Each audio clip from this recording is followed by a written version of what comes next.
Today's lecture I'm going to be running with you guys for until 4 o'clock.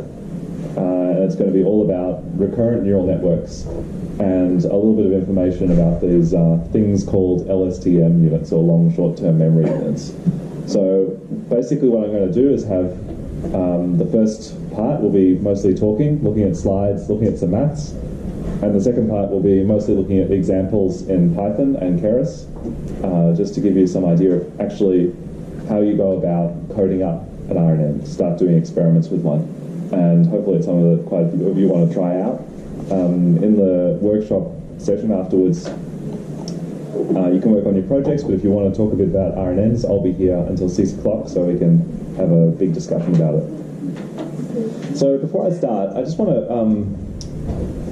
do a little bit of a survey, right? So who here has done a course where you did something to do with neural networks in the course? Just raise your hand. Okay, so there's few people who haven't done that. Who here for that course was the bio-inspired computing course? Yeah. Has anyone taken that image analysis course? I forgot, what was it called, Benedicta? No one remembers. Too long a name. Yeah, I can't remember the course code, but it was for computer vision, the computer vision course. Yeah. Did anyone take that? Yeah, a few. Okay, 4. So most people here have taken the bio-inspired computing course. That means that you know a little bit about neural networks. You probably know what backpropagation is. You probably know what gradients are in a neural network. How many, for instance, just going a bit off topic here, how many have taken a course in linear algebra mathematics? Yeah, okay, so quite good representation there as well. So this is me and Bruno trying to work out what you guys do. So I don't know if you know me. I work here in the Robin group as a postdoc, and the reason I ask these questions is that I don't really have that much contact with the teaching parts of this university. I'm here every day working on research. I supervise individual master's students, but I don't know what you guys do in your courses exactly, or how many people have taken the previous courses. So part of why I'm asking that is because this presentation comes from work that I was presenting to other researchers. So it was kind of pitched at the level of people who maybe don't know everything about neural networks but know a little bit, or they might have some knowledge which is out of date and they want to catch up on RNNs. And also professional researchers are confident that if they don't know something, they go and read a book or figure it out. So this now coming to you, the level is information that's fairly high level. If you've got more questions about it, that's fine. Not all of the answers are here. I'm giving an overview of something which is quite a deep topic, and if you want to know more, there's a lot of reading for you to do. You could be looking at reading one of the papers for your paper presentation that's to do with RNNs, or you could just do some learning as part of this course on your own time. So if you do have questions about it, write them down or put your hand up during the session. I'm happy to go into some more depth. But also, not all the information is here, so do some more work if you feel you want to find out more detailed information. So, artificial neurons. Now, many of you have taken the bio-inspired computing course, so you might have seen a slide like this. Artificial neural networks are made of artificial neurons. These are very simple mathematical units that in some way are supposed to be similar to neurons in your brain, okay? But in many ways they're completely different, right? It's a very, very rough approximation. I guess in some sense they sort of look similar, and maybe neurons in your brain have inputs and outputs, but really that's where the similarities start to end. There are some bio-inspired systems which have very detailed representations of biological neurons, but none of the deep learning neural networks are those. These are using very simple so-called artificial neurons. What does an artificial neuron do? Well, you've got multiple inputs. On the left-hand side of this artificial neuron I've got here, x1, x2, and x3 are different numbers entering into this artificial neuron. Each of those numbers is weighted. You've got weights in your artificial neurons, right? That's controlling how much influence each of those inputs has. Then the weighted inputs are all summed together. That's the sigma sign. Then squashed with a function, nonlinear function, such as the sigmoid function or the hyperbolic tan function. And then you get some output, y, the squashed output of that. So that's artificial neurons. This is not news to anybody who's taken biologically inspired computing. Now, when you've got a neural network, a regular old feed-forward neural network, you've got some input here. The blue dot is the input on the left. And that might go to multiple artificial neurons, right? And then you might have multiple layers of artificial neurons with many connections going between them. And these ones are all fully connected. So each layer of neurons is connected to each neuron is connected to every one in the subsequent layer. Feed-forward networks. So with this, when you give it some input, suppose it's 1, and you get an output, that might be 10. Cool. Then you give it another input, 3. The output's 30. That's great too. But there's nothing about this neural network that means that cares about the fact that you gave it 1 first and then 3 now. It's every time you give it some input, there's some output, and there's no information stored inside it. But what we're talking about today are recurrent neural networks. These are neural networks that do care what your previous input was. So you give it a 1, you get 10. You give it a 3, it gives you 30. But if you had actually given it a 2 in the first place, maybe when you give it a 3, it gives you 50 instead. So there's something about the fact your previous inputs which is influencing the current ones. Now, I'm introducing on this slide a little bit of notation which I'll use throughout this talk, which is this little link with a box on it. Do you see that? And in this talk, the little link with a box on it is just the same as a regular connection in a feed-forward neural network, except it's time delayed by 1 step. So the outputs from all of those neurons goes up to the box, and it sort of waits there until you give it some more input, and then it proceeds from the box to the input of each of those artificial neurons. So that's recurrent networks. All they do is store a little bit of information. Okay. Why is that useful? Well, there's many, as I told you on Monday, or discussed a little bit, there's many tasks for which having some context about previous inputs is useful for making good decisions. One of those tasks is text generation, right? If you're picking what word to put next in a sentence, suppose I give you the word little. What's the next word in the sentence? Anyone guess? What comes after little? No one's hazarding a guess. Why is the reason no one's hazarding a guess? You're not even prepared to guess. Because it's such a stupid question. Almost any word can come after little, right? What if I said, twinkle, twinkle, little star? Yeah, now it's obvious, right? So if you have some context, that prediction problem, predicting what word's going to come next, becomes much easier. So these recurrent neural networks let us keep some context around inside our neural network so that the prediction becomes easier based on the previous information we've been given. Some of the problems we're going to talk about today is using these recurrent neural networks to predict text letter by letter, such as in that character prediction task. Another thing I like to do is to predict music note by note. You can also use recurrent neural networks for that. And then there's many other kinds of tasks which I might go over a little bit, but things that interest me in particular are artistic tasks such as predicting harmony from a given melody or predicting reactions in an ensemble of musicians to a certain main line, sequence learning. Okay, so I showed you that recurrent neural network before, and I'm just going to do a little bit more notation now. So before I had all those fully connected units and there were many artificial neurons, but now I'm going to simplify that so that each layer of those artificial neurons is just going to be one of these boxes, right? Each of these boxes is an abstraction for many recurrent neurons, and then I've got one recurrent link. So rather than a single number in that arrow, it's now a vector of numbers representing the state of the stored state of each of those layers of neurons. And I'm going to simplify a little bit further and turn everything vertically, and this is the way that the rest of the lecture is going to be going, just so you don't get confused. So now we're starting to provide some more information about how this very simple example of a recurrent neural network works.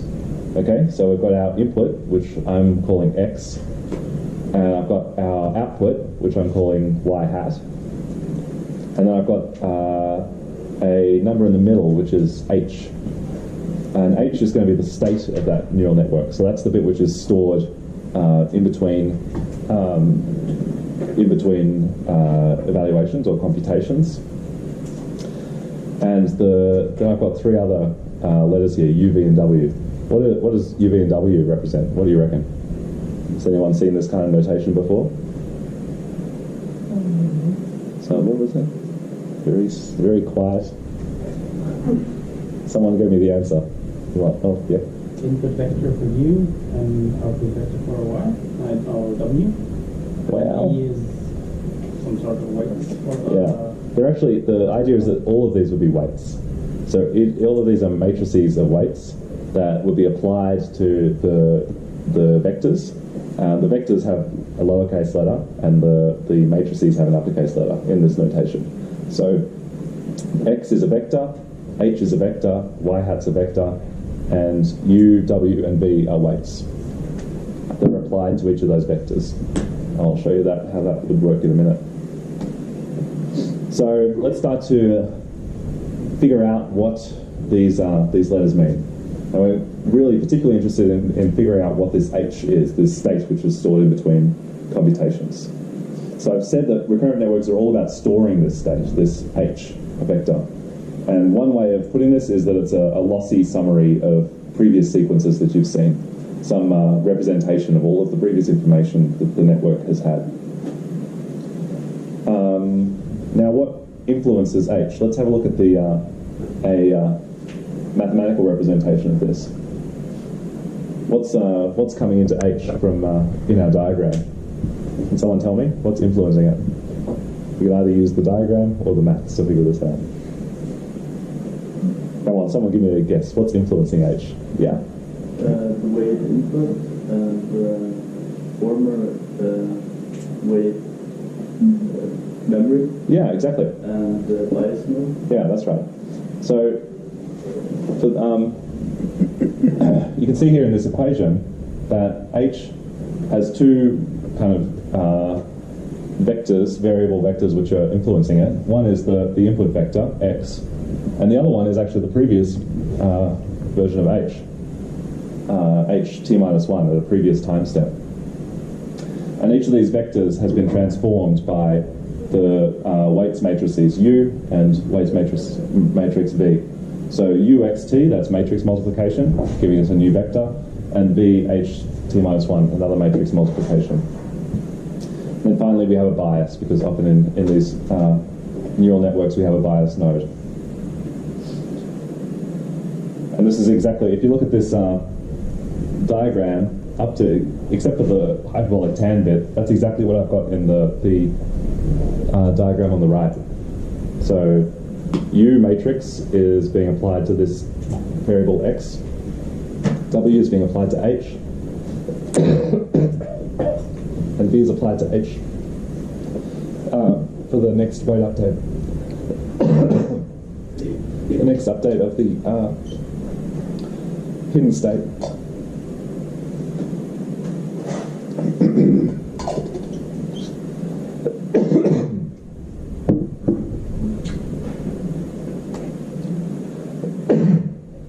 So, I skipped a bit of information here.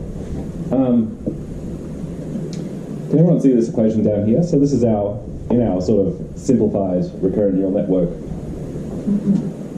We've got this, the output node is, or the output vector is y hat. And y hat is not just the value of W multiplied with HT. We're actually using this other function on it. Does everyone see that? Softmax? Does everyone know what that means? You know what it means? Yes. Yeah. Give us a overview. What's softmax do? So, like it's a special function that the output from this network looks kind of like the probability. Yeah, exactly. Yeah. So, if you've got a bunch of numbers coming, suppose you've got WHT plus C, that's going to give you a vector of numbers, right? I don't know what number they're going to be. It could be 1, it could be 1,000,000, it could be 0.5. They could have any value. But the softmax function kind of squishes all those numbers so that they look like a probability distribution.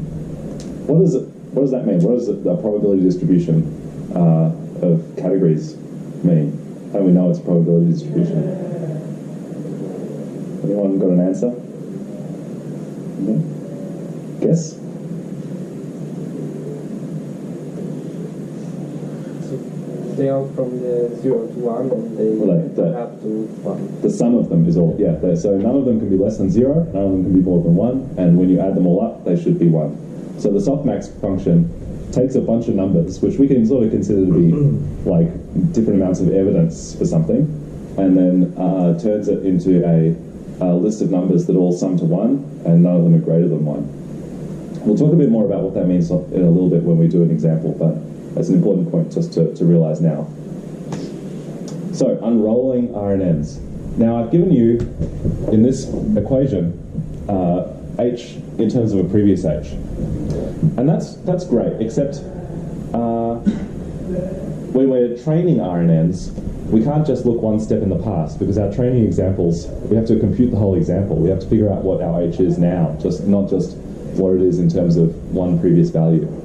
So generally when we're operating with RNNs, we do this operation called unrolling, which means that we unplug that recurrent link and then make a copy of our RNN behind it at a previous time step. And that's what I'm showing in this slide. So here's the rolled up version of the RNN. Its h is dependent on one previous value. And then in the unrolled version, we've got a copy of our RNN at each time step. Now this starts to give us an important piece of information. And that piece of information is this, that in recurrent neural networks, these weights matrices are shared at each time step. So there's nothing stopping us actually, supposing we wanted a neural network with maybe 5 time steps, 5 input nodes, 5 output nodes, we could just use a fully connected neural network for that. That would be fine. But the advantage of RNNs is that we're sharing these weights. So U is repeated 3 times. That means that we take advantage of this, the fact that one thing follows another, and that they're all related, to reduce the number of parameters we need to actually calculate our answer. In a fully connected network, you would need to have different weights matrix for each of these links in a standard fully connected feed-forward network. In this recurrent neural network, we can take advantage of repeating weights more than once, which should make it a lot easier to train and to operate these networks. It should be computationally less intensive, and it might also work better because any updates we make to U at one time step help us to do better at previous time steps, in fact. So this is the unrolled version of the RNN. Now, what I want to talk about is how forward propagation works. I've already shown you these equations. Just getting my next slide. Oh yeah. Now we're talking about probability distributions. So you had the correct answer. This is the output is a probability distribution. What does that mean? Well, if y hat, suppose that's a vector of 6 elements, then we're basically getting weights between 0 and 1 for each of those 6 elements. In our cases, I'm going to show you, we're going to be choosing what letter might come next in a sentence. So you would have perhaps 26 elements for all of the letters of the English alphabet, and you'll have a probability distribution allowing you to pick which is the next one of those letters. This will be on the slides in case you're interested in what the softmax function is. It's written here, but it's not terrifically important to look at that now. Now, I've shown you how these networks are generated moving forward, but what I want to talk about is how you train them. So far we've only been interested in the output, and we haven't looked at this important concept of the loss function. So what's the loss function in a neural network? Does someone want to give me an answer for that? Often called the cost function as well sometimes. Surely this is like the first lecture of bio-inspired computing, so someone can give me a summary of what a loss function is supposed to do. Yeah, the back. Could it be like the altitude norm, as they commute in distance? Yeah, that's an example of a loss function. I just want to know, like, what's the point of it? Enrico, I know he knows, but it's like a measure of how distant your real answer is from the prediction. Yeah, so when Exactly. When you're training a neural network, you don't just get it to make predictions and say, cool, there's more predictions. You compare those predictions to the predictions you would like it to make, and you work out how far away you are. So the loss function is a measure of that, how badly or well our neural network is predicting things.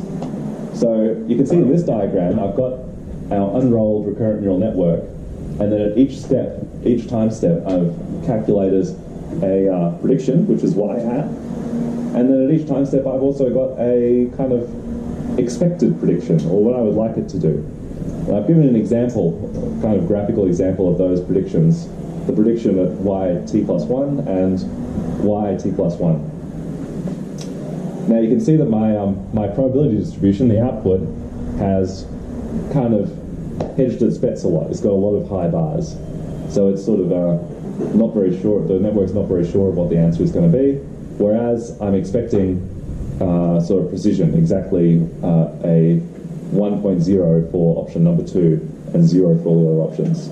Now, I'd like someone to tell me, is this a very good prediction? No, there's some shaking heads, right? Why is it not a good prediction?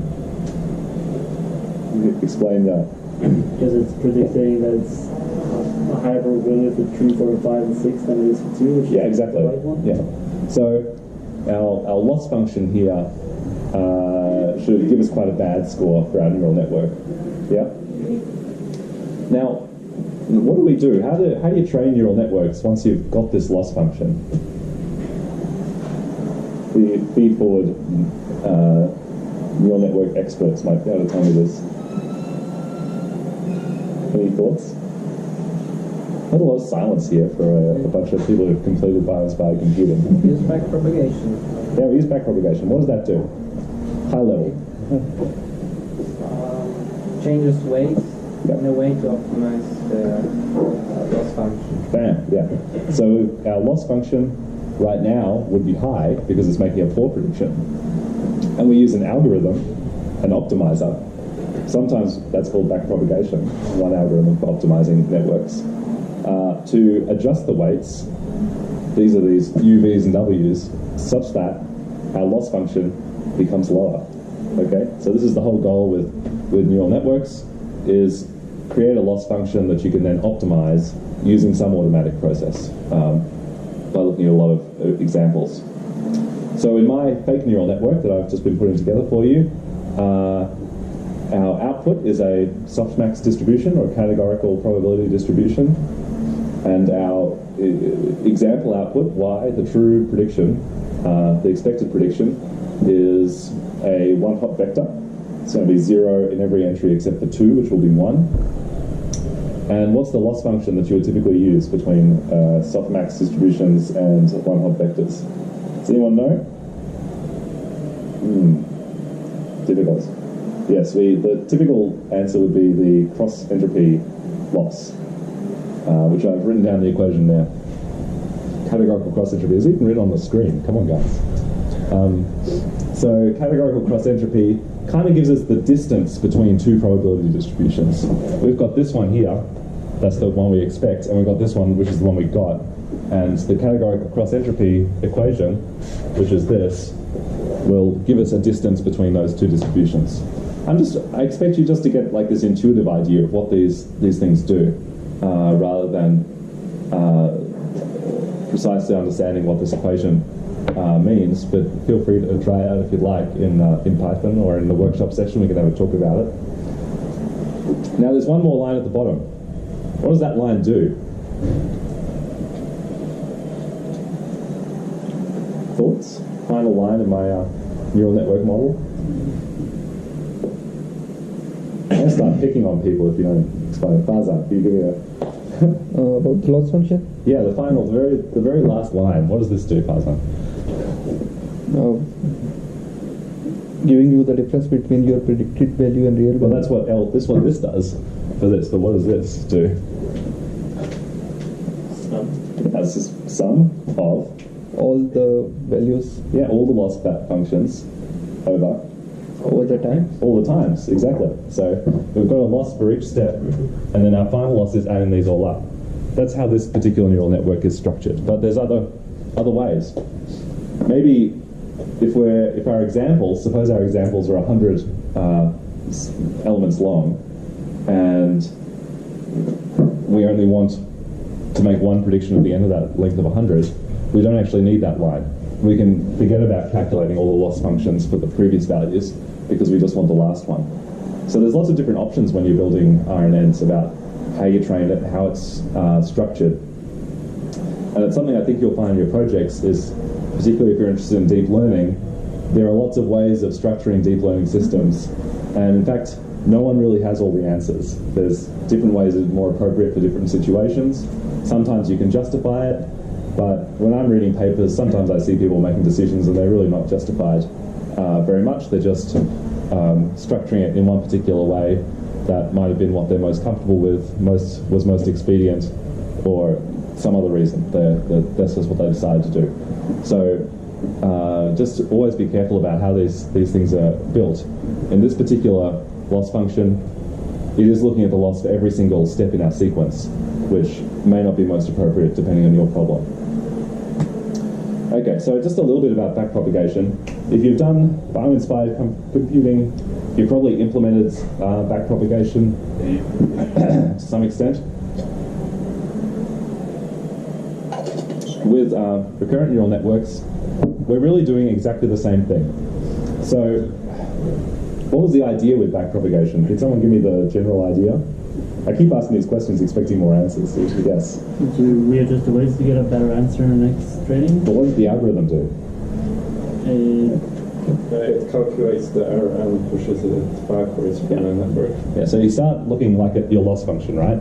And then you look at the one step, pushing the error back each way, making little adjustments to the weights as you go. Okay? Big idea, that's the general idea about backpropagation. So when you're doing this for a recurrent neural network, you have to go back down to your input, but then you also have to go backwards down through all these arrows through your graph. Okay? And what happens when I get to the end of what I've drawn? There's not really a good answer for that. Recurrent neural networks, to train them, you have to unroll them to some certain length. And this is just a hyperparameter usually when people are building recurrent neural networks. They choose what their sequence length is that they're going to consider.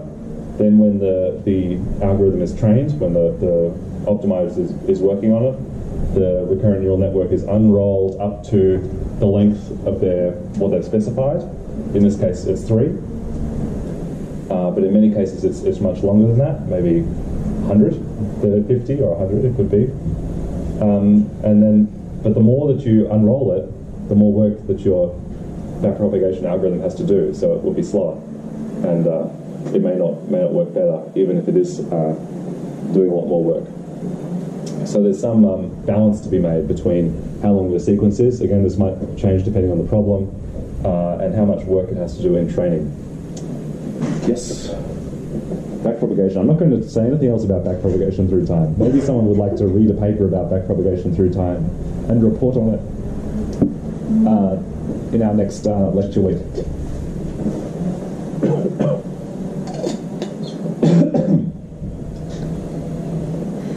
Okay, I'm going really slowly, so I'm going to speed up. So, just for a little example, we're going to do this in 2 ways. I'm going to give it kind of theoretically with some diagrams on the board and then show it to you in code in the next lecture. So this is going to be character level text prediction. We're going to use a very similar neural network to what I defined just before. The training data will be some text. The input will be snippets of 30 characters from this collection of text. And the output that we expect will be the very next character following that 30. So often in natural language processing, you work on words, whole words at a time. But in this example, we're just going to work on letters. Okay, so here's an example. A snippet of text, my cat is named Simon. The input would be, my cat is named Simo, just waiting for the last letter, and the target output would be N. So when we train this model, we're going to ask the network to predict the very next character after the sequence. So you can see I've deleted all of the previous loss functions. I just want the very last loss. And perhaps when I'm training it, I might get this output for y hat, this very similar looking probability distribution. I've just cut off either end of the English alphabet for you. And then the correct answer that I'm looking for would be this one hot vector with a 1 in the place of n and zeros everywhere else. So again, as it was pointed out before, this is not a very good prediction. And if we ask this neural network to give us the answer, it probably is not going to give n. So we've gotten up to the point of training, but we haven't actually understood how we operate these neural networks, recurrent neural networks, in practice, because just having a probability distribution doesn't do very much if we're looking for text. What do we have to do? How do you make text out of a probability distribution? Yeah, we sample from it. Sampling is what happens when you've got a probability distribution and you'd like to have examples drawn from that distribution. You sample from it. So we define some kind of function, s, which samples from our distribution. If you're doing a project in Python, you'll find that there's lots of packages, for instance, in NumPy, that let you sample from different kinds of probability distributions. In this case, what we've got is a categorical distribution, a list of different categories with different probabilities for each one. And if we sample from this distribution, we're probably going to get Q. So it would be predicting my cat is named Simok. So this is a poorly trained neural network. You'd have to do more training for using it. So the trick with these text generation neural networks is that you take your sampling function, you take your trained network, you sample a letter, but you don't stop there. You take that letter and you put it back in as the next input, and then you run your network again, and you keep evaluating it and sampling these letters one by one to generate text. So this is actually a lot of fun, and it's led to this idea, which came out a few years ago, called a character level RNN, which a lot of people are quite interested in. There's a lot of blog posts written about this, but the guy who really started it off was a researcher named Andrei Karpathy, and he wrote a blog post in 2015, The Unreasonable Effectiveness of Recurrent Neural Networks. I think in deep learning, there's a lot of really great ideas that are expressed in blog posts, but unfortunately, you're not allowed to do a blog post for your paper review. You have to do a real paper, so blog posts are not good enough. But even then, I encourage you to have a look at this blog post. It's a lot of fun. So in the car RNN, as I say, the RNN is used as a sequence generator. Inputs the current symbol, outputs the next predicted symbol. We connect the output to the input to continue, and in many cases we just use this on a subset of the ASCII characters from our training data set. This is a lot of fun. Here's some fun examples of some output. If you train it on Shakespeare, you get something which kind of looks like Shakespeare. This is an example. There's a character called Pandarus who says, "Alas, I think he shall become approached, and the day when little strain would be attained into being never fed. And who is but a chain and subjects of his death? I should not sleep." So, you know when you first start listening to Shakespeare, it doesn't make sense, and then after a while you get your head around the English, but you never get your head around this. It kind of has the appearance of Shakespeare, and if you squint it looks like it, but it doesn't make any sense. Karpathy did something really funny, which was to train his character level RNN on a lot of LaTeX source code of some maths documents, and he produced a lot of output which almost compiles, and with a little bit of work he was able to produce this maths. This is from the field of algebraic topology, which is one of the weirder fields of maths. There's something very funny here. I think... there's another page, I think. Oh, here it is. This is the classic maths. Proof omitted. Classic maths paper. You go ahead and prove this for me, lesser mathematicians. So, yeah, character RNN. But you can also do things with... I'll talk about that later. So, RNN architectures and LSTM. Now, what I showed you right now was kind of what you could think of as the classic kind of sequence generating architecture. It's generating something that's the same as what the input was. Your input is letters and the output is also letters. But there's different kinds of architectures and different uses for RNNs, where the inputs and outputs could be different. Or they could, in fact, be more complicated. So one common and very useful RNN architecture is this idea of a bidirectional RNN. So basically what we've got here is our normal RNN here with our state going forward through time, and then another RNN kind of working in parallel where the state's going backwards in time, right? Why would that be useful? Any thoughts? Why would two directions be useful?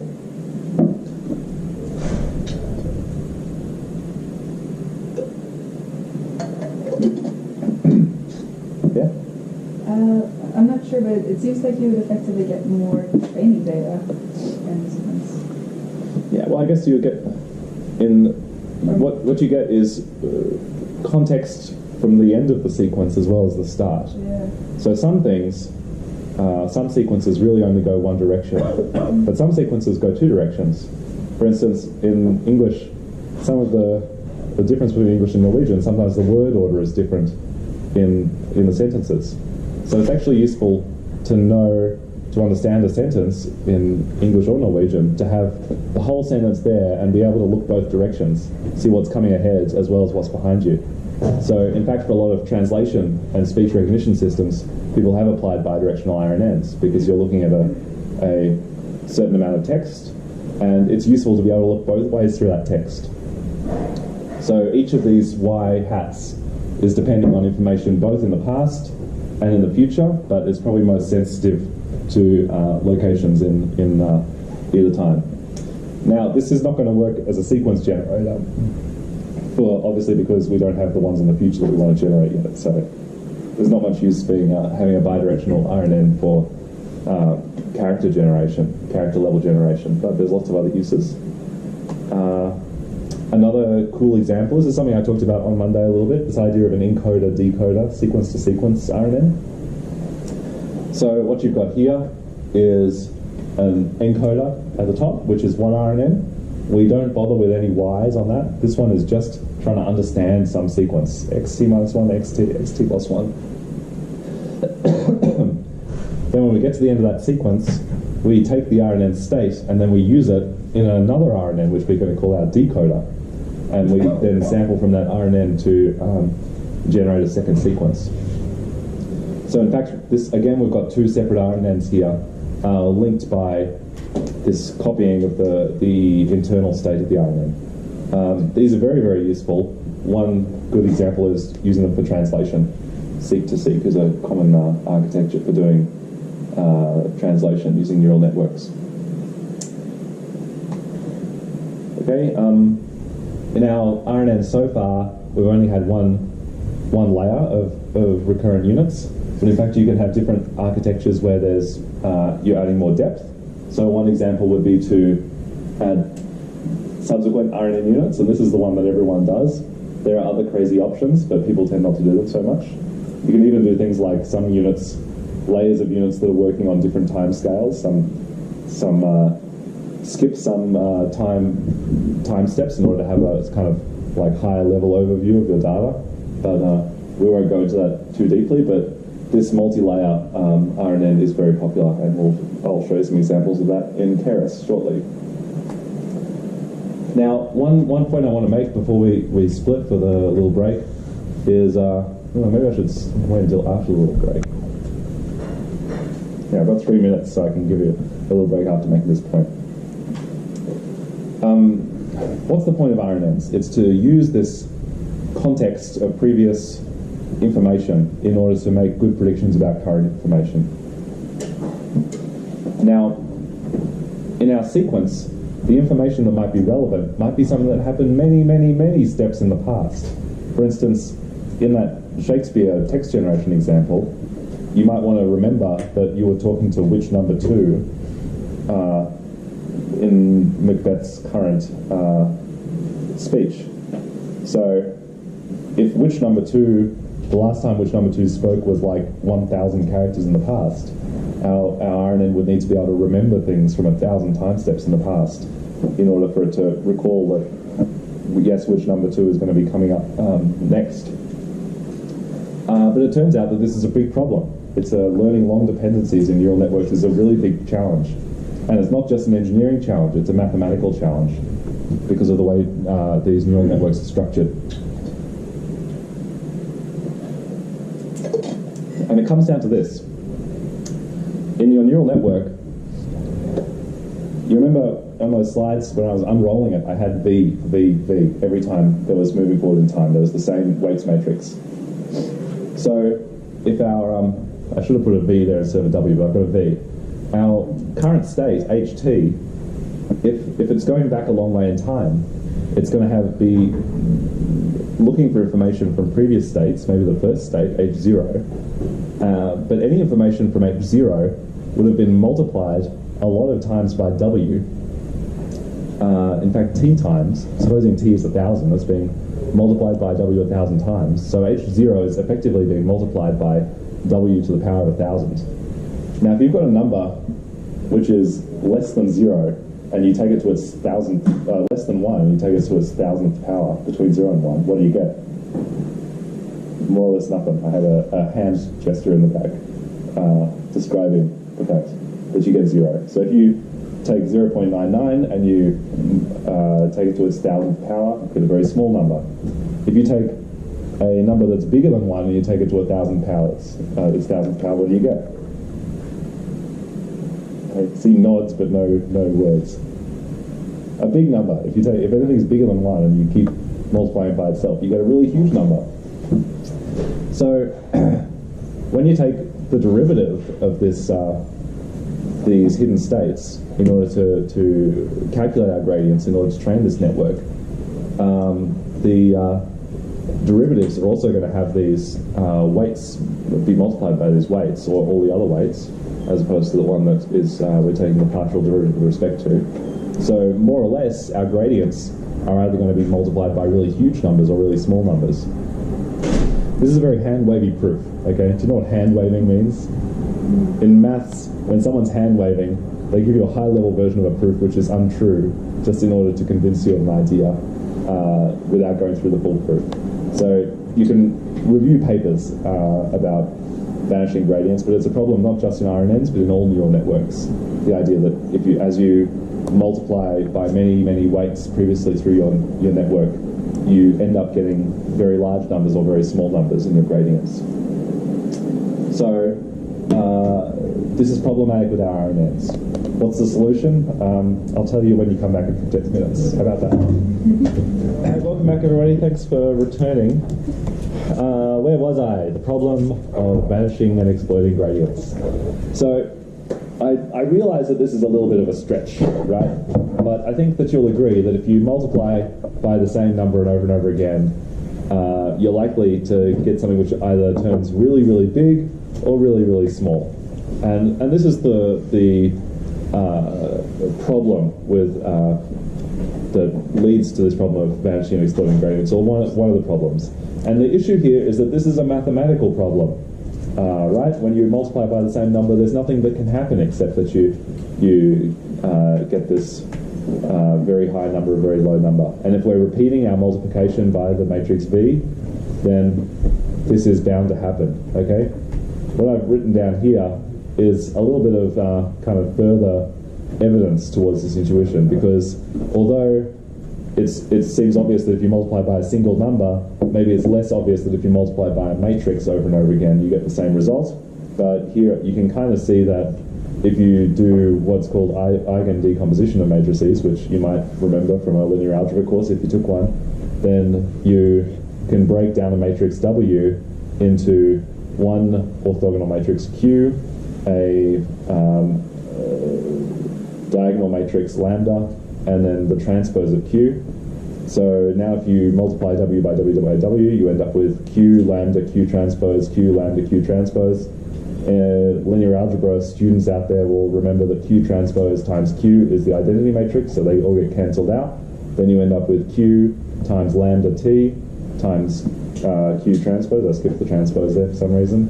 And lambda T is the identity matrix, so it will have this effect of all of the numbers in each row, the single number in each row, either exploding or vanishing to 0. So, now what are we going to do about it? Here's a little bit more discussion. If you want to have a nice little bit more reading about this that's not in a paper, this blog post I recommend, WildML 2015. Again, blog posts are not considered appropriate for paper reviews, but if you want to understand concepts, sometimes it's good to actually read the blogs. What do we do? Well, here's one solution. This is kind of an engineering solution to a mathematical problem. So if our problem is that we keep multiplying by v, what we've got to do is not keep multiplying by v. Okay, find some way to avoid doing that. And the solution that we come to is this idea of using a gated RNNs.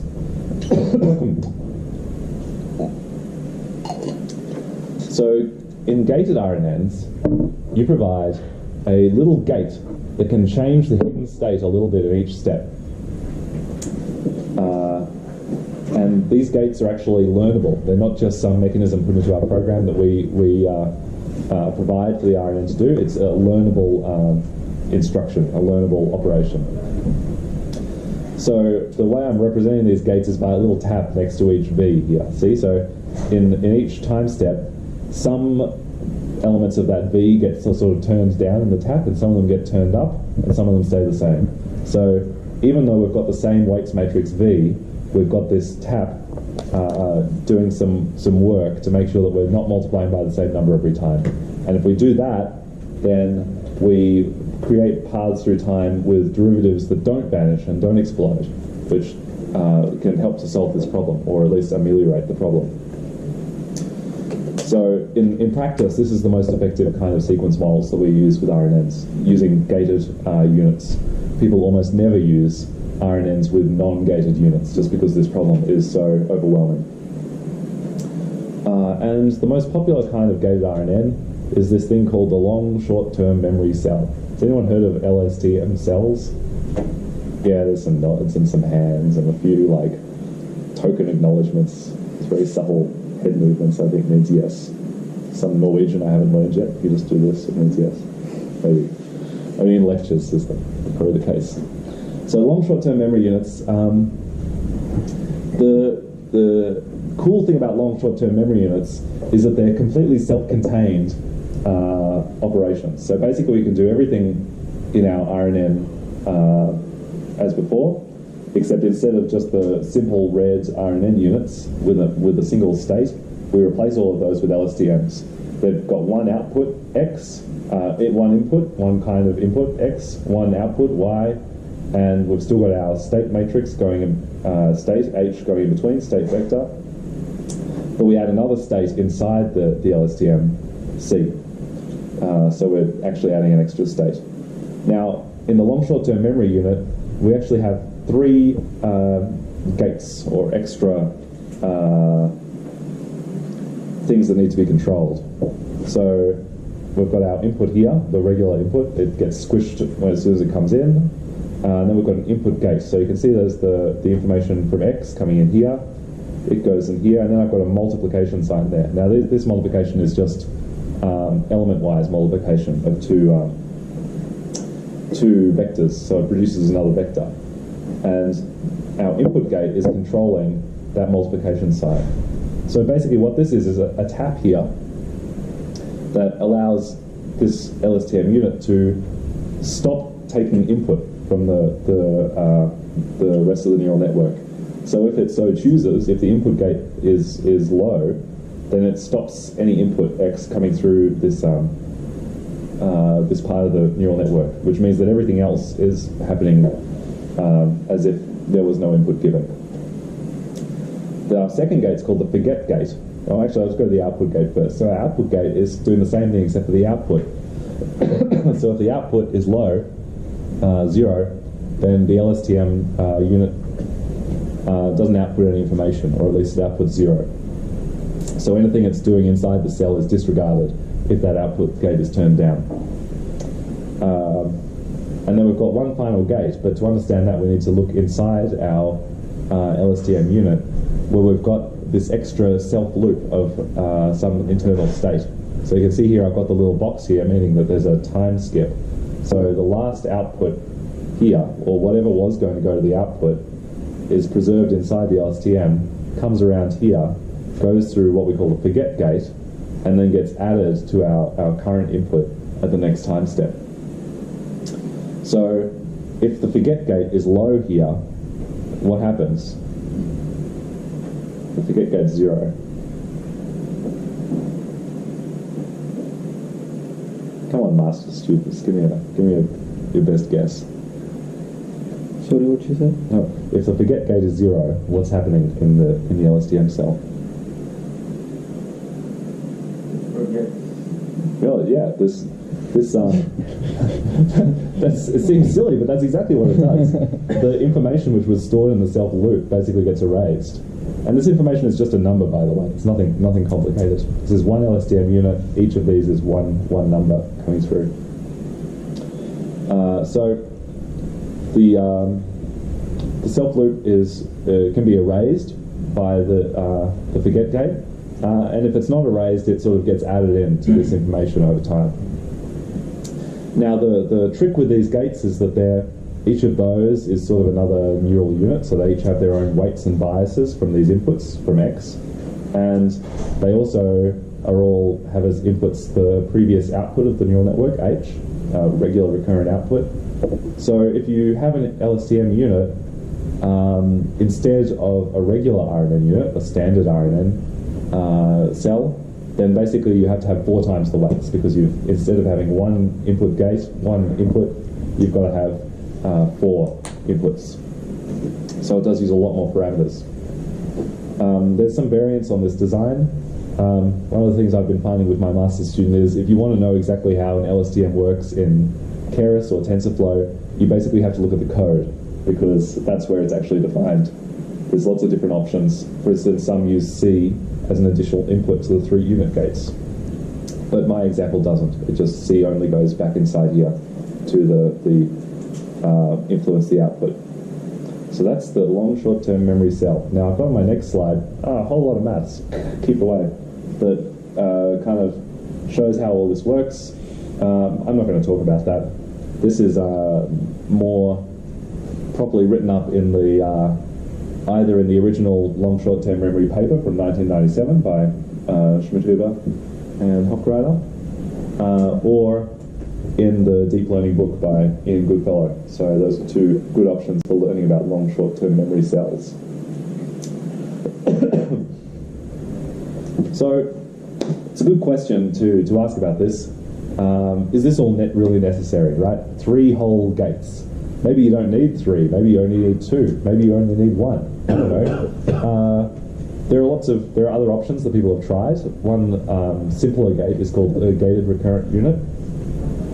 This is another drop-in replacement for an LSTM. You can almost take, if you've got some RNN code written in Keras or TensorFlow, you can almost just do find and replace of LSTM to GRU, and you can then just change your code to use gated recurrent units. So it's easy to compare which one works better in some instances, but really, sort of overall, no one really knows if gated recurrent units work better or if LSTMs work better. At least in my view, LSTMs are a better brand than GRUs because they've got this memory concept, right? Long, short-term memory. It seems cool that your neural network would have memory. So that's this particular researcher, Jürgen Schmidhuber, is very good at branding his contributions, and LSTM is kind of one in that respect. But if you want to do some project exploring different alternatives, then that's a cool thing to try. Now, what I'm going to do now is show you just a few fun slides of what can be done with character RNNs, and then go to examples. One interesting thing people do with LSTMs is to take this state C and sort of examine that as they're looking at how their RNN works. So this is an example from Karpathy of trying to work out what the LSTM units are actually doing. And he discovers that just by sort of randomly sampling around and looking at what the LSTM states were looking like, that some LSTM cells appear to sort of measure the position in the line. So the state would be low at the start of the line. As it gets towards the end of the line, they would get high, and then it would trigger a carriage return to get to the next line. He found another one that would turn on when the text generator was inside a quote. So if it had an open quotation marks, this one would sort of remember for the network that it had to close that quotation mark off at the end. One that was triggered inside if statements. So it's quite interesting to look at these LSTM units and understand how the network has learned to use them for actually helping it to construct the sequences that it's trained on. Now, a few little applications of RNNs. We've talked a little bit about text, but you can also use these for music. Some kinds of music can be represented as text. If you've ever played guitar, you'll have seen like tab charts on the internet trying to learn songs. They're often just written down as text. But you can also write down melodies as text, and some researchers in the UK built a system called Folk RNN that generates songs in an Irish folk tune style. And it not only generates songs, but also generates titles. And this one's called Bornity Horse, which is quite funny. It sort of almost sounds like it could be an Irish folk song title. Yeah. You can also use RNNs to generate art. Someone just took pictures and tried to train the RNN to generate images sequentially, sort of line by line. It didn't work very well, but I think the outputs were kind of artistic. Another artist tried to generate paint colours and their name from a big database and found some funny ones like Kaleidic Bug and Dorkwood, Stanky Bean, and my personal favourite, Turdley. So that seems appropriate. Yeah. You can also create polyphonic music with RNNs. I'll just play a little excerpt of some system. This is called Performance RNN, which is trained on a lot of classical piano performances.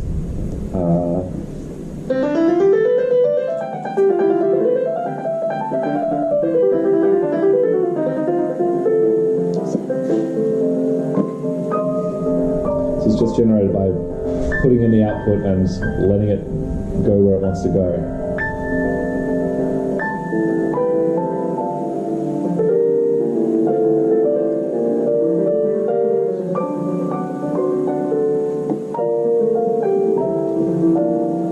So this performance RNN works quite well. I think this is a really great system. The problem with it is that it tends not to develop ideas, sort of high-level ideas over a long period of time. So it sounds good like within 10 seconds, but it doesn't really go anywhere in the music. So this is the problem of learning long-term dependencies, which you might find out some more about. Now I'm going to do a few examples for the rest of this lecture, the final half an hour. And I just want to say, if you're interested in playing with RNNs, I'm happy to talk to you about them this afternoon. I've got a website called creativeprediction.xyz, where I've got a lot of tutorials in the form of Jupyter notebooks, Python Jupyter notebooks, that you can try out yourself if you're interested in these. But I'm going to give these as demos from live-coded demos right now. So now we're going to do a character generation RNN, just as I showed you before how to do theoretically. Now we're going to do it in practice using Keras. And the text that we're going to use is a list of all of the episode titles from Star Trek. So we'll just have a look at that list. Sets, Star Trek episode titles. Maybe can't see very well. Here's a list of the Star Trek episode titles: The Man Trap, Charlie X, Where No Man Has Gone Before, etc., etc. Now, there's not that many titles in this list. So let's have a look at this in Python. First, I'm going to do a lot of imports, as you generally do in Python. And I'm doing this in Keras, so you can see I'm importing the Keras sequential model. Then a bunch of layers: dense, activation layer, LSTM, that's important, we need LSTMs for this. Dropout, use this RMS prop optimizer, and a few other utility functions. So now what I've done is open this file, Star Trek episodes, and I've printed out the corpus length. So this is 11,000 characters, which is not very long for a text corpus, but I just wanted to train it for you right now, so doing a small corpus.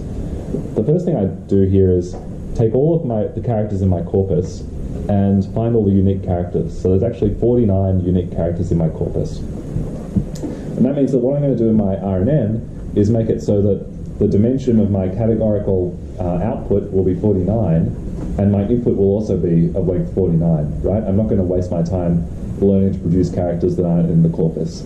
But if you had a bigger corpus, it would probably have a few more characters. Just done a little bit of figuring out of how many characters there are in each title, and I could find that the median length is 13. So I'm going to train this to produce with inputs of length longer than that, so that there at least it has in each input one whole title, or the best that we can find. And here's two dictionaries that I produced to create a integer index for each character in my corpus. So I've transformed each one into a int. Okay, setting up the training data. This is, I realised that was probably too small. Can anyone see now? Yeah, probably. So just as I said before, we take our corpus and we cut it up into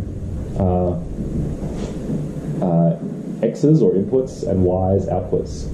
So the inputs will be short sentences and Y will be the next character. So I do a little bit of code here to cut this up. This is kind of one of the Keras examples, but we've done a little bit of extra work just to make it a bit more clear.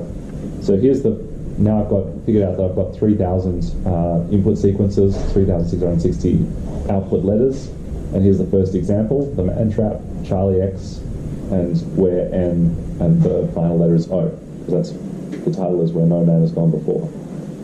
So my next step is going to be to change this to one-hot encoding. So I take each letter and transform it into a vector where the number at the index corresponding to that letter is 1 and everything else is 0.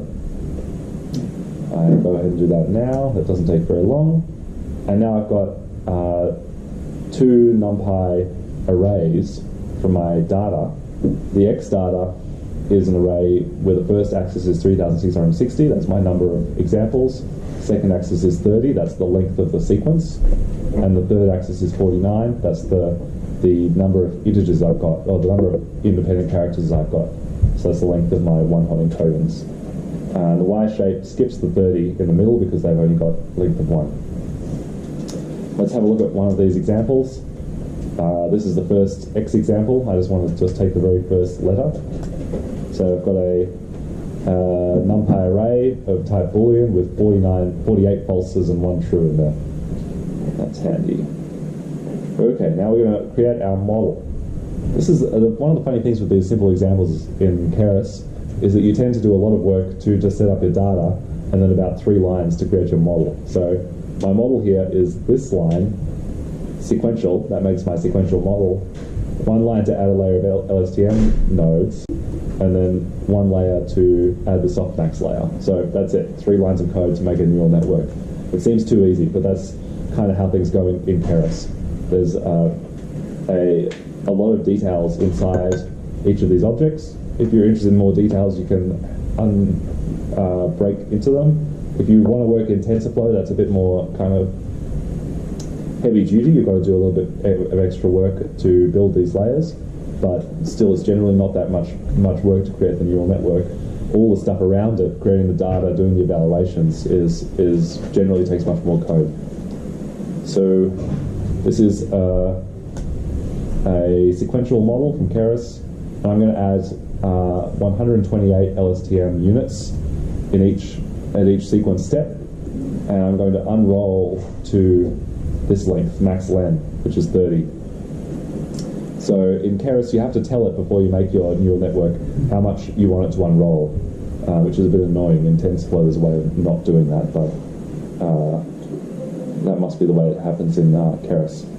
Then I've got to add an extra layer because the output of my LSTM layer is not going to be 49 letters, it's going to be 128 numbers from each of these LSTM units. So I need a second layer, just a regular feed-forward, non-recurrent, dense neural network layer to transform from the size of my LSTM layer, 128, to the size of the set of characters I've got, which is 49. So I've said model train dot add. The dense layer with the output dimension is the length of my list of characters, which is 49.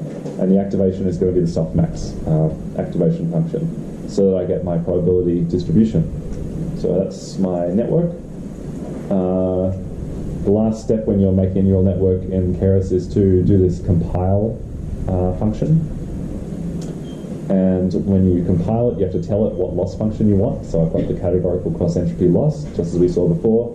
And then the optimizer is a function, or a relatively complicated algorithm that knows how to do backpropagation and knows how to adjust the weights in each training step. So for this one we're going to use RMS prop, which is a common choice. Another common choice is one called Atom for recurrent neural networks. But for some reason I'm not choosing that today. And then I'm going to also run this summary line, which will just tell us what we've done. So when I run summary, it gives you a summary of what's going on in your neural network. First layer is LSTM units, output shape. That none is there because of the length, the batch size. We don't have to give it the batch size now. We can give that later during training. And that LSTM net layer has 91,000 parameters, so it's got a lot of parameters. Second layer, dense layer, just to get us to our 49 length 49 categorical distribution, that only has 6,000 parameters. So you can just see right here how many more parameters, even though this should be a smaller layer anyway because it's got a smaller output shape, but it's got way fewer parameters than the LSTM M1. What does parameters means? That's the number of weights. Number of weights? Yeah. So one parameter is one weight in one matrix. So you have to, if you have a feed-forward network and your input is 10 numbers and your output is also 10 numbers, then you have a weights matrix, which would be 10 times 10, so it's 100 weights. Then you have to have 10 biases, one for each of your outputs. So then you're going to have 10 times 10 plus 10 equals 110. Okay. So let's just work this out. This dense layer here, what's the shape of its input? That 1 to 8. Yeah, 1 to 8. So thank you for looking at the screen, everybody. What's the shape of its output? 49. 49, exactly. So how many weights does it have? 1 to 8 cross 1 to 8. Well, it's 1 to 8 times 49. That's the size of the matrix. Plus biases for the one bias for each output. 1 to 8. That's 49 because that's got to be the outputs. 6,321. Is that correct? Yeah, we're fine. Okay. This is a true test in any master's thesis to do with deep learning. If I was assessing it, if I wanted to be a jerk, I would ask someone why they have that many parameters in their neural network and ask them to explain it. I think it would be quite hard for some students, but it's good to know. Our LSTM layer, I'm not going to bother going through that now, but it's we can do that later. Okay, now when we sample from this model, as I said, you need to use a sampling function to go from your probability distribution to a letter. Here we've written one up. This sort of goes through the sampling process in full, but basically we're using a function from NumPy, np.random.multinomial, to create sample from our distribution and give us an index of which character we want to choose. So the trick with this is that I've also got this extra input called diversity, which is often also called temperature. So if you've got a probability distribution here represented by a plot, sort of somewhat misleading plot because it's all the dots are connected, you can make it more diverse by sort of artificially boosting up the unlikely options and reducing the very likely options, or you can make it less diverse by boosting up the likely options and reducing the unlikely options. And if you wanted, one reason to do this is to make your neural network kind of make more creative choices, choose things that are less likely, which could be useful in text generation or music creation, as I'll show in a minute. Here's our sampling function. I got some text here for generating sequences of text. This is useful. And now I'm going to do the training. Training in Keras. You only have to do one thing, model.fit. So how easy is that, right? Neural network, we can do it in an afternoon. Learn everything you need to know. Exactly, it's funny because it's so untrue. When we run this line of code, it's going to take our model and start applying the data we prepared earlier, X and Y, containing our input data and our expected predictions. It's going to take batches of our input data of size 128 examples at a time, It's going to go through all the data 50 times. That's what epochs means. And I've got this thing called callback, which is a function that the training process will call after it goes through all of its data each time, after each epoch, and that's going to print some output from our network. So this should be fun. We can see how it works by running it. Yeah. Batch size depends on your input, or it's just random number? Batch size depends on many factors, which we'll go into later. But it's how many bits of data are taken at once and treated by backpropagation simultaneously before making weight updates. So after each epoch, you can see I get some text out. This is the text my system is generating. Does this make sense? No. I think in this epoch 5, it's learned how to write the. So there's lots of titles that have the word the in them, the something. So it can do a few of those. Epoch 6, still pretty boring. Epoch 8, a few more of those. Now it's starting to sort of get the correct length for each of these titles. It's putting learned how to use the carriage return character to make things that seem like they kind of would be a sort of title, but the text is still nonsense. 12, epoch 13, hopefully, the loss is going down. 14. Oh, epoch 15, this is important. It's learned how to say part 1. A lot of Star Trek episodes are 2-parters, so it's very important that it knows how to say part 1 and part 2. Ooh. So now the problem with this is that I've given it a text corpus where almost no words are repeated, because Star Trek titles are like made up each time, like Charlie X. There's no other title that has Charlie in it, and probably no other title that has X in it as by itself as a word. So it's going to be quite hard for this neural network to learn anything useful. But we can still have fun with it. Lands Part 1, Oars in the Aldman. That could be possibly a title. The Fiction. If only it hadn't misspelled fiction, it would almost have been titled The Wayuna of Hitcore. It's possible you could write a script about that. So there's definitely learning going on here, and you can see our loss function is going down. 48.41.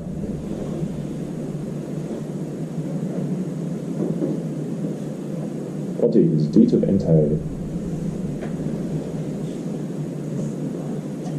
Now we'll skip ahead and see how it's going.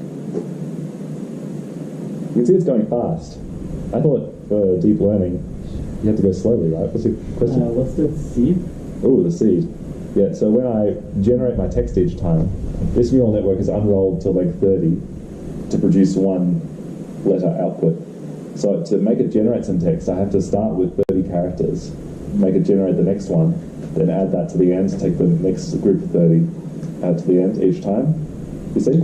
Yeah. So in Keras, once you've chosen to unroll a network to a certain size and done that compile action, that's how far it's unrolled and will never change. But I'll show you a trick how to get around this in a minute. So we do need to have a seed of 30 characters to get it started with each generation step. Yeah, so it's done now. Why was this so fast? It's not because my computer is good. The text corpus is small. Normally in deep learning, people use huge corpuses of data, and they often use much bigger networks than 120 LSTM cells, right? I had like 100,000 parameters. Normally in big deep learning networks, question? Isn't Jupyter in that application? No, this is running on my computer. Yeah. This is still, it's fast because it's a small network, I'm not using much data, and I'm just training it in a sort of cheap way. So it's many of your models, if you're using big networks and a lot of data, would take a lot more time. But this is certainly doing okay. So here we are at epoch 50, and I still really have nonsense, but most Star Trek tiles are nonsense anyway, so I don't consider that to be a loss. We can have a look and see how it was training just by plotting the training loss over time. When it was going down steadily, there was kind of a hiccup around epoch 38, where it, for some reason, went higher. It's difficult to know why. Neural networks is sometimes a bit difficult to work out. Now I'm going to show you a way of getting around this seed issue. So what I said was, once we've unrolled this to 30 characters, we have to provide it with 30 characters just to get with one character input.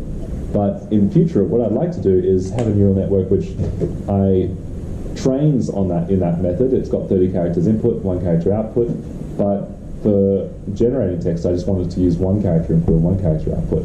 So we can do that in by creating a slightly different model, just a model just for decoding, where my batch input shape is just has length 1. Here I've got a new model dec, and it's going to have exactly the same layers, LSTM of size 128, 1 dense layer. I'm compiling it just the same, and then rather than train it, I just copy the weights from the other model dec.set weights, model train.get weights. So it's just moving the weights from the other model across. And this makes it much easier to generate some text. So this generates text much faster than the other one. And it's the trained model. Now I can start to play with this diversity measure. If I make it very small, let's see what happens. No, it doesn't even make much difference. It's very, very small.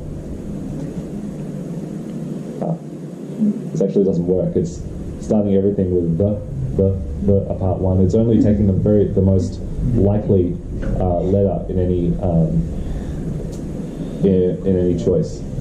Maybe it's more fun if we actually make this bigger. So I'll change it to 2.0. Now it's producing much longer words because it doesn't ever make the choice of putting in spaces. It comes up with some kind of untrained information. Yeah, okay, I'm going to show you another example before we stop. One extra thing, if you want to play with deep learning and you don't have a big gaming computer at home, you might be wondering, what am I going to do? I need GPUs to do deep learning. Well, you can use GPUs online, as was foreshadowed by my friend over there at the back. We can use Jupyter Notebook and Python Online. One way of doing this is to use Google's co-laboratory service, colab.research.google.com. This lets you open up an IPython notebook file, a Jupyter Notebook file, and run it with a GPU attached in a virtual server, which is a lot of fun. So I'm going to do the same thing.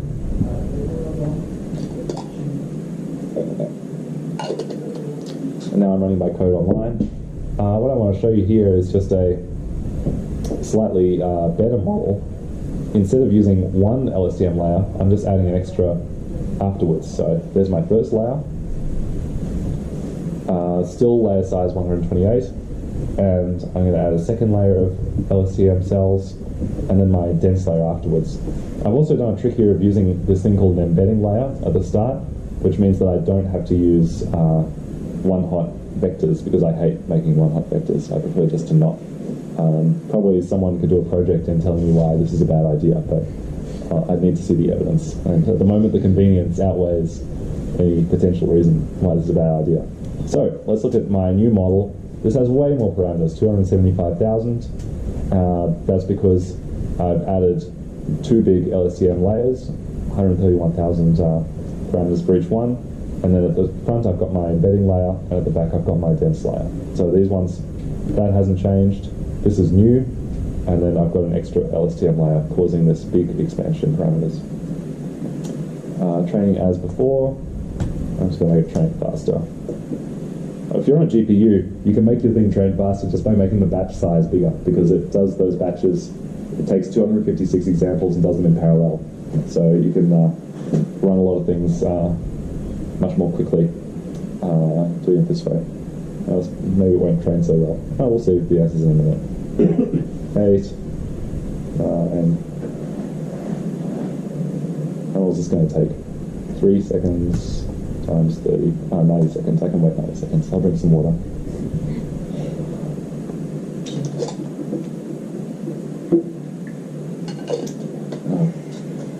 This is the fun of deep learning, just watching a loss value go down all the time. It's many hours I've whiled away here in the Robin Labs, the previous master's students know what I'm talking about. Just watching loss values decrease. Ooh, 2.4.10, 2.37, wow. The drama, will it crash? Will it complete? Will it be good even if it completes? Okay. You're doing advanced AI now, so you'll all know about this soon.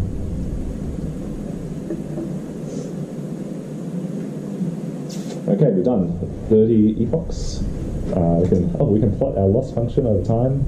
It goes down, that's good. This, you can see it seems like it could keep going down, right? So probably I could do more training and get better results, but I can't be bothered right now. So you could maybe go to 50 epochs or 100, and probably you want to stop training when your loss value kind of flattens out. I'll save it, why not? Save model. Now I'm going to, as I showed you before, make another model for decoding. Same model. Did it load the weights? Yeah, it did load weights from the file. And I make a sampling function. And now I'm going to sample, hopefully it works. Oh, that was very high temperature. No, don't look at that. So this one, because my decoding model just takes one input at a time, I can just give it a single letter, A, and start sampling outputs from it. So this one's not that great, but maybe I can reduce the temperature a bit and get something more sensible. 0.6. Yeah, the Sols Fogs Magis. Increasing the temperature, maybe to 15.0. We should get some nonsense. Anyway, the point of this example was, rather than train the best text generation network ever, but just to show you that you can do these things either on your laptop or online. There's plenty of options for doing deep learning without having to have access to giant amounts of GPU resources. And this Google Code Laboratory is one of the better ones. Now, I've got about 5 minutes left, so what I'm going to show you is a musical example. Haha, because I like music, and because I like it, you all have to watch it. So, music's complicated, just like text, but there's a way of representing music, particularly melodies, just as a sequence of categories, just like in our character level text representation. So here's our simple music representation. This one's running on my laptop as well. Each note is going to be a number between 0 and 129. If you know anything about these digital musical instruments, keyboards and stuff, you know there's this thing called MIDI. MIDI is a standard for encoding notes on a piano as they're coming in, and MIDI lets you have 128 notes, so a number between 0 and 127 are these note values. So in my music representation, if you've got a number between 0 and 127, that means play a note at that MIDI number. That's sort of a note on, putting your finger down on the piano. If you get the number 128, that means stop whatever you're doing. And if you get 129, that means no change. So if your finger's down on the piano, you leave it there. And if your finger's already up, you don't do anything and you still get silence. So these numbers are going to be coming by at a set rhythm, and we're going to call that rhythm 16th notes. So that means 16th of a bar or quarters of a beat. So here's a standard melody converted into this format. There's the musical notes. If anyone can read musical notes, they could tell me that that's A above middle C, which is this MIDI number, 69. Then for the next three 16th notes, I'm making no change because I'm holding down that A above middle C. Then I hit it again, 69, da, da, 2, 3, da, da, 2, 3, 4, da, D sharp, 66, da, da, da, end.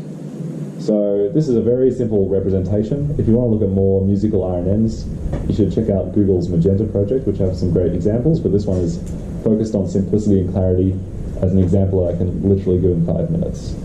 So now I'm going to just run this bit of code which has all the functions I need to convert MIDI files from my computer into streams of these integers.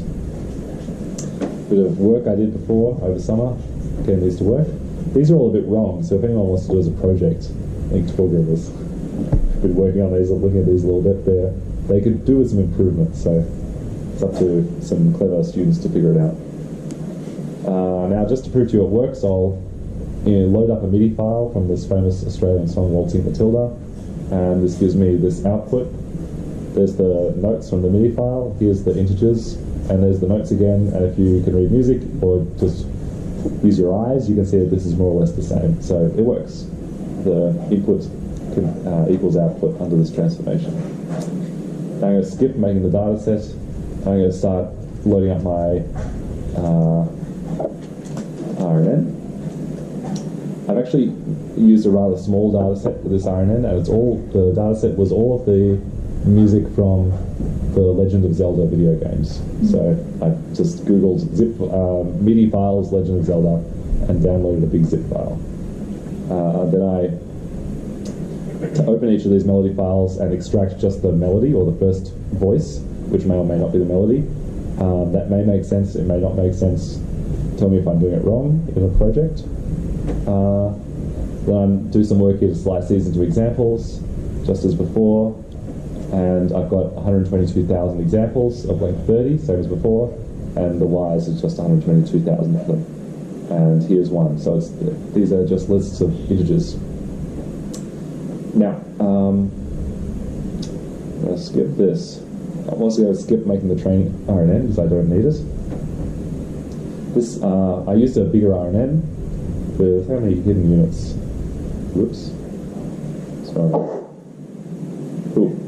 256 hidden units, so it's fairly getting to a good-sized LSTM layers.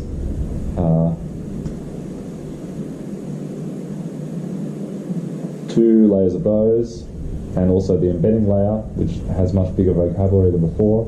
I end up with quite a big system with more than a million parameters, a million weights in my network. So it takes longer to train. Also, I've got more examples in my corpus. I actually trained this for 5 hours on Google Co-Laboratory, going up to 100 epochs. You can see I probably could have stopped earlier, maybe at epoch 60, but I didn't. I just let it go for 100 because why not? I wasn't monitoring it. You can just let it train further. Now, I'm not going to train it here because it takes 5 hours. I'll just load up my previous model. Okay, cool, load it up. Now we're going to sample from the model. Here's where it gets fun. So here's, I'm going to start with note 60, that's middle C. I'm going to sample 63 notes. I'm going to use the temperature 1, and it will then show a score. So here's my score, right? That's good enough, right? Just go home now. Should I play it? Okay, we'll play it back. Yeah, that's fun.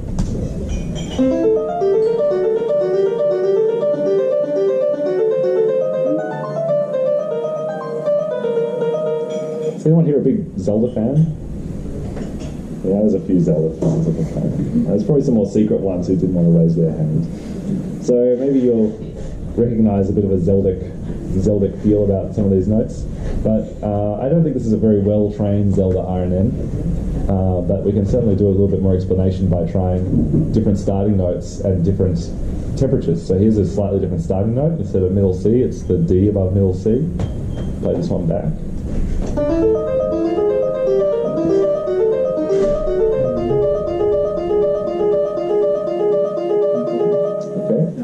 That's a bit boring. Now, what should I do now? Should I change the starting note or temperature? Yeah. What should I do with the temperature? Higher. What should I enter to give me numbers? 5. 5.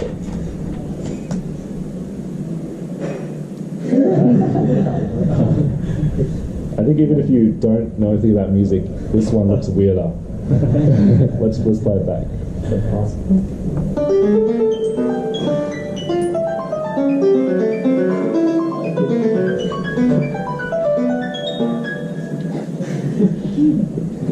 Can we go higher?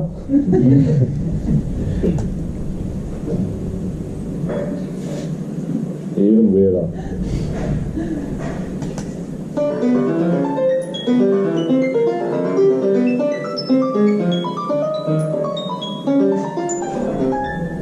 Alright, I mean it's got kind of a grooviness to it, right? It's not completely without merit. How about we make a very low temperature and see what happens? 0.1.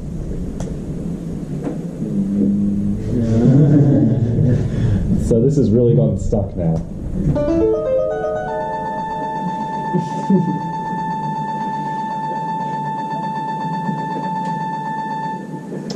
it's learned something. Our network has learned something important, which is that often repeating the same thing is not a bad guess in any sequence. And so one of the more popular choices for its probability distribution will be just to repeat what happened before. So it's gets stuck now playing the 2 A's above middle C, because we've just asked it to basically choose the most likely choice at each step. Yeah. Okay. I'll generate something long. Let's say. Give it a little bit of a boost here. I think it's good to get it to kick out of its comfort zone. Oh man, this one's gotten really stuck on F sharp and I have a high temperature. Now we're going to do some cherry picking here. I'll sample again. It's down at E. Okay. Now we get something which is sort of looks a bit more complicated.